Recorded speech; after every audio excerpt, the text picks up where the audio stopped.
Մեծարգո վարչապետ, կառավարության հարգելի գործընկերներ, հարցս ուղղում եմ Հայաստանի Հանրապետության արտաքին գործերի նախարար պարոն Միրզոյանին։ Պարոն նախարար, մարտի 26-ից 27-ը ես պատիվ եմ ունեցել ներկայացնելու Հայաստանի Հանրապետությունը Աշխաբադում միջխորհրդարանական երկխոսությանը։ Սակայն ռուսական ավիաընկերությունը չեղարկել է տոմսերը։ Հավելեմ, որ ես ուղևորվում էի դիվանագիտական անձնագրով, ինչը իմ կարծիքով այս իրավիճակում ավելի է ծանրացնում այդ իրավիճակը։ Հարցերս հետևյալն են. Ինչ է կարծում Հայաստանի Հանրապետությանը պետք է տրվի պարզաբանում, երկրորդը կիրառվել է Հայաստանի Հանրապետության պաշտոնատար անձի նկատմամբ սխալ քայլ, հավելեմ, որ ես կատարում եմ ուրեմն դիվանագիտական գործունեություն եւ մուտք չէի գործելու Ռուսաստանի Դաշնության տարածք, այլ տարանցիկ պետք է լիներ իմ չվերթը։ Եվ երրորդ հարցս, պարոն նախարար, ինչ եք կարծում, ինչ պետք է Հայաստանի Հանրապետությունը ձեռնարկի այս պարագայում։ Արդյունք պատասխանի արտաքին գործերի նախարար Արարատ Միրզոյանը, համեցեք պարոն Միրզոյան։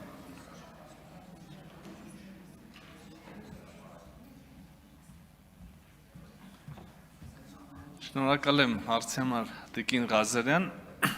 անկեղծ ասած ինձ տեղեկացրել են դեպքի մասին եւ մենք բնականաբար մանրամասները ձեզ հետ ճշտելուց հետո եւ ազգային ժողովի աշխատակազմի հետ ճշտելուց հետո անպայման կդիմենք ռուսական կողմին պաշտոնական դիվանագիտական խողովակներով պարզաբանումներ հայցելով եւ եթե այդպիսին է Ռուսաստանի Դաշնության դիրքորոշումը, նաեւ առաջարկելով փոխել այդ դիրքորոշումը, բայց եւ այսքանով հարցը այս փուլում առնվազն պատասխանված եմ համարում, բայց ուզեմ նաև առաջ անցնել եւ այսինքն ավելի լայն նայել հարցին։ Ցավոք սրտի առաջին անգամ չի, որ մենք լսում ենք Ռուսաստանի Դաշնության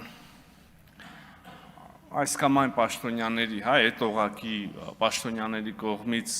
Հայաստանի Հանրապետություն ներկայացնող պաշտոնյաների ուրեմն մուտքը արգելափակելու մասին,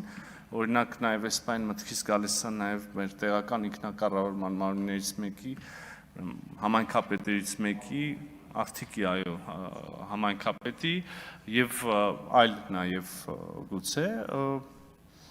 ինչ կարող եմ ասել, այսպիսի դեպքեր իհարկե ցավալի են, բայց հետո էլ որ ասում ենք, որ Հայաստանի դեմ խառը կամ խառնածին կամ հիբրիդային գործողությունների մի մաս գալիս է նաեւ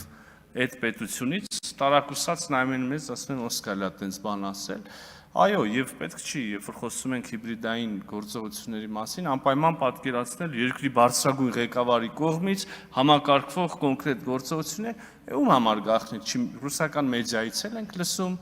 Հայաստանի Հանրապետության օրինական ընտրված կառավարության եւ վարչապետի եւ չգիտեմ հասցեին անհարիր արտահայտություններ